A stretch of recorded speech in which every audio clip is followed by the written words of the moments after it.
या अवाढव्य जगाच्या नकाशावर आपला भारत देश नक्की कुठे आहे? चला या पहिल्या आणि सगळ्यात महत्त्वाच्या टप्प्याकडे वळूया. तर बघा, पृथ्वीच्या नकाशावर जर भारताला शोधायचं झालं तर तो पूर्णपणे उत्तर आणि पूर्व गोलार्धात सापडतो आणि आशिया खंडाच्या अगदी दक्षिणेकडील भागात आपला देश वसलेला आहे. आपल्या आजूबाजूला कोणकोणते देश आहेत? तर पाकिस्तान, अफगाणिस्तान, चीन, नेपाळ, भूतान, बांगलादेश, श्रीलंका आणि मालदीव या सगळ्या देशांनी आपण वेढलेले आहोत. आता जरा या नकाशावर नीट बघा. ही जी उभी निळी रेघ दिसतीये ना, ती आहे भारताची उत्तर दक्षिण लांबी.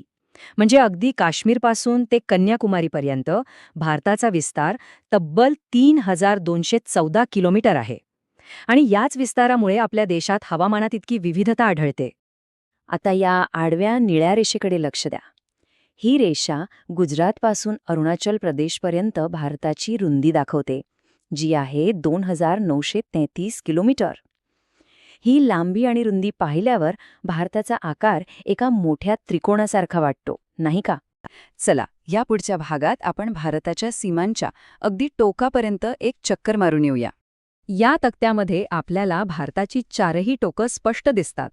उत्तरेला लडाखमधलं इंदिरा कोल आणि मुख्य भूमीवर दक्षिणेला कन्याकुमारी. पण थांबा, इथे एक गंमत आहे. भारताचं सर्वात दक्षिण टोक कन्याकुमारी नसून ते आहे अंदमान निकोबार बेटांवरील इंदिरा पॉइंट. पूर्वेला अरुणाचल प्रदेशातील किबिथू आणि पश्चिमेला गुजरातमधील घुरमोटा. ही नावं नक्की लक्षात ठेवा. आता एक थक्क करणारी गोष्ट पाहूया. आपला भारत देश किती विरोधाभासाने भरलेला आहे याची कल्पना आहे? एका बाजूला आपल्याकडे 8611 मीटर उंच K2 शिखर आहे, तर दुसऱ्या बाजूला केरळमधलं कुटनाड आहे, जे समुद्र सपाटीचाही खाली आहे, म्हणजे उणे 2.2 मीटर. आता आपण अशा दोन अदृश्य पण अत्यंत महत्त्वाच्या रेषांबद्दल बोलणार आहोत, ज्या आपल्या देशाचा हवामान आणि आपली वेळ ठरवतात. त्या आहेत कर्कवृत्त आणि आपली प्रमाणवेळ. चला, यांचं रहस्य उलगडूया. तर कर्कवृत्त म्हणजे काय? सोप्या भाषेत सांगायचं तर ही एक अशी काल्पनिक रेषा आहे जी भारताच्या बरोबर मध्यातून जाते. आणि ही रेषाच आपल्या देशाला दोन मुख्य हवामान क्षेत्रांमध्ये विभागते. या रेषेच्या उत्तरेकडील हवामान वेगळं आणि दक्षिणेकडील वेगळं.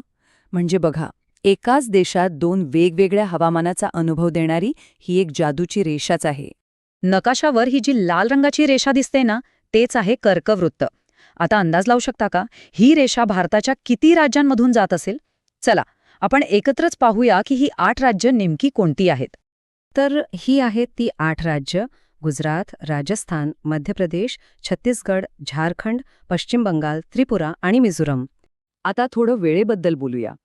कधी विचार केलाय की आपल्या सगळ्यांच्या घड्याळात एकच वेळ का असते? याचं कारण आहे आपली भारतीय प्रमाणवेळ, म्हणजेच IST. ही वेळ उत्तर प्रदेशातील मिर्झापूर जवळून जाणाऱ्या 82.5 पूर्व रेखांशावरून ठरवली जाते. देशभरातल्या वेळेचं नियंत्रण इथूनच होतं. आणि ही वेळेची अदृश्य रेषा कोणकोणत्या राज्यांना स्पर्श करते?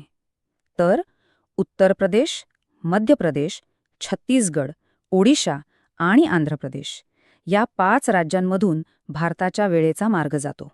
लक्षात राहील ना? आता एक आश्चर्यकारक गोष्ट आहे का? भारताचं पूर्वेकडील टोक आणि पश्चिमेकडील टोक यांमध्ये तब्बल 2 तासांचा नैसर्गिक वेळेचा फरक आहे. म्हणजे अरुणाचल प्रदेशात जेव्हा सूर्य उगवतो तेव्हा गुजरातमध्ये अजून रात्रच असते. तरीही आपल्या सगळ्यांची घड्याळं एकाच वेळेनुसार चालतात.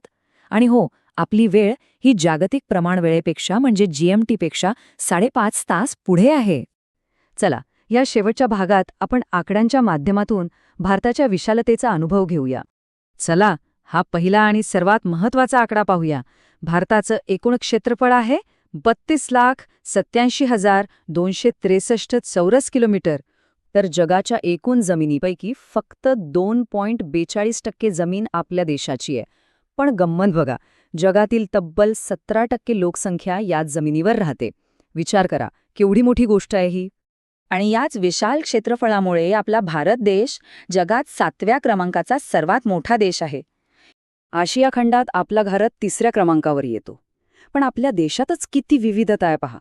एका बाजूला आहे राजस्थान, जे देशाचा 10% जास्त भाग व्यापतं, तर दुसऱ्या बाजूला आहे आपलं चिमुकलं गोवा, जे 1%हूनही खूप कमी आहे. खरंच अविश्वसनीय तफावत आहे ही. तर आज आपण भारताच्या भूगोलाचे अनेक पैलू पाहिले, पण जाता जाता एका विचारासोबत तुम्हाला सोडून जात आहे. देशाच्या 2 टोकांमध्ये नैसर्गिक वेळेचा 2 तासांचा फरक असताना संपूर्ण देशासाठी एकच वेळ ठेवणं हे खरंच योग्य आहे का? यावर नक्की विचार करा. पुन्हा भेटूया.